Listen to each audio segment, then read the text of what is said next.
Assalamualaikum warahmatullahi wabarakatuh. Alhamdulillah, wassalatu wassalamu ala rasulillah Muhammad ibn Abdillah wa ala alihi wa sahbihi wa man walah, amma ba'du. Pertama-tama, marilah kita panjatkan puji dan syukur kita kehadiran Allah Subhanahu wa Ta'ala yang telah memberikan kita nikmat iman, nikmat Islam, nikmat sehat walafiat, sehingga kita dapat bertemu pada kesempatan kali ini. Salawat serta salam marilah kita junjungkan kepada Nabi Muhammad Sallallahu Alaihi Wasallam. Pada kesempatan kali ini, saya akan membahas tentang thariqah dalam tasawuf.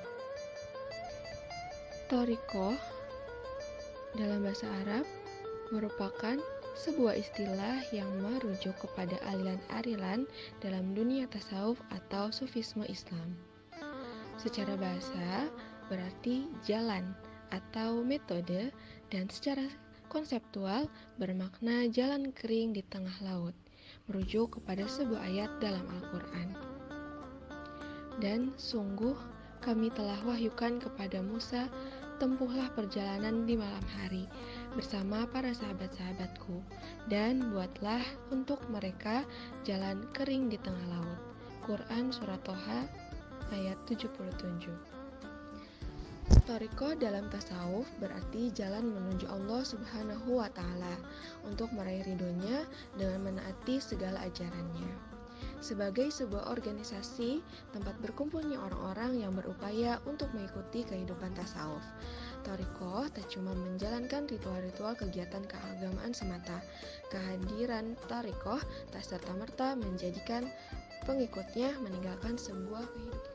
Sementara menurut Nurholis Manjid mengatakan thariqah secara harfiah berarti jalan, sama dengan arti syar'i, sabil, syirah, dan manhaj. Maksudnya sebagai jalan menuju Allah guna memperoleh ridhonya dengan menaati ajaran-ajarannya. Quran Surat Al-Jin yang artinya, dan bahwasannya jikalau mereka tetap berjalan lurus di jalan itu, agama Islam, benar-benar kami akan memberi minum kepada mereka air yang segar, rezeki yang banyak. Quran Surat Al-Jin ayat 16. Dari sudut pemakaian di Indonesia, istilah thariqah mengacu pada dua pengertian. Yang pertama, acuan sebuah cara yang merupakan paduan antara doktrin, metode, dan ritual. Yang kedua, acuan organisasi baik secara formal maupun informal yang menyatukan pengikut-pengikut jalan tertentu. Di Timur Tengah, thariqah dalam arti kedua ini biasa dinamai dengan thaifah atau keluarga atau persaudaraan. Sehingga untuk membedakan sangatlah mudah. Thariqah sebagai cara mempunyai fungsi signifikan bagi yang ingin menjadi sufi. Mereka akan mendapat bimbingan guru melalui serangkaian cara atau amalan yang diyakini benar. Caranya berupa latihan-latihan oleh batin dan perjuangan yang sungguh-sungguh dalam kerohanian, yang kemudian ditempuh dalam beberapa tingkatan kerohanian yang berakhir pada tingkatan paling tinggi, berupa peleburan kesadaran diri dalam samudra ilahi. Sejarah thariqah.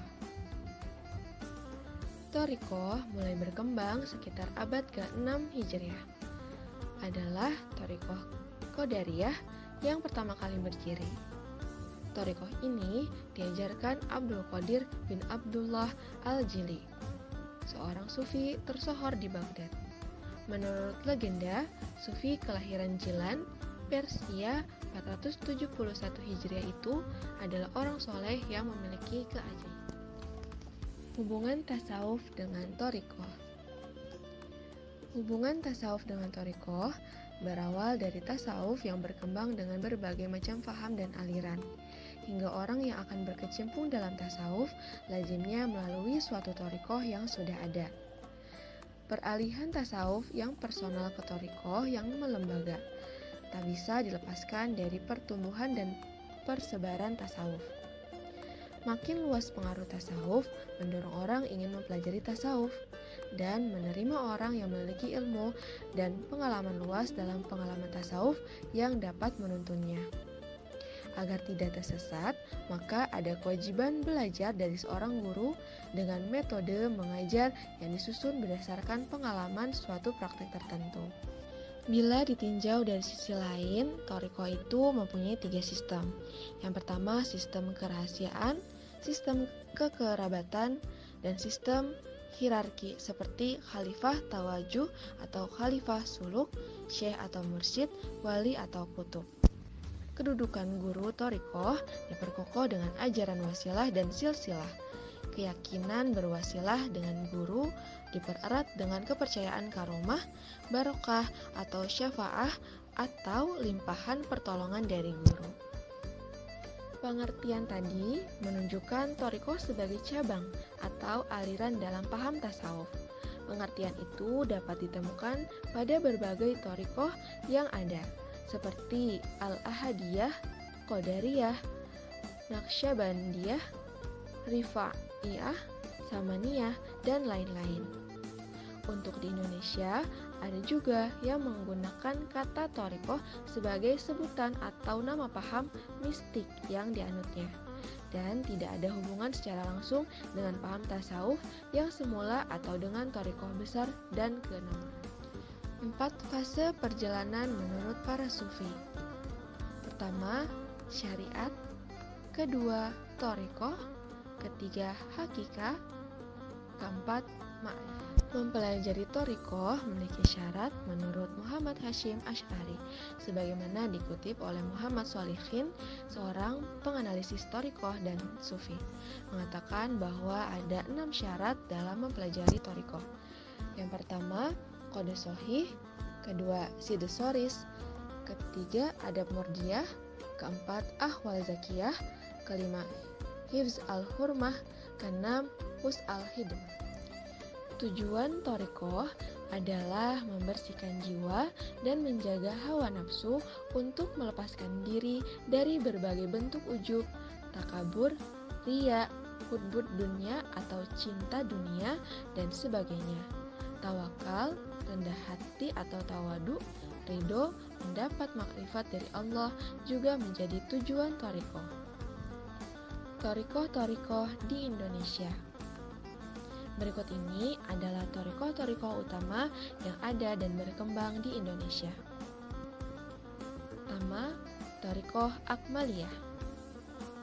Kedua, thariqah Alawiyah. Ketiga, thariqah Hamidiyah. Keempat, thariqah Idrisiyah. Kelima, thariqah Khalwatiyah. Keenam, thariqah Maulawiyah.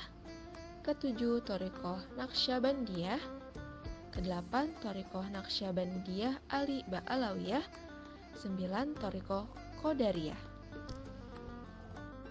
Hubungan tasawuf dengan thariqah berawal dari tasawuf yang berkembang dengan berbagai macam paham dan aliran, sehingga orang yang akan berkecimpung dalam tasawuf lazimnya telah melalui thariqah yang sudah ada. Sekian materi thariqah dalam tasawuf, semoga dapat dipahami. Mohon maaf jika ada salah kata dalam penyampaian. Syukran katsiran. Wassalamualaikum warahmatullahi wabarakatuh.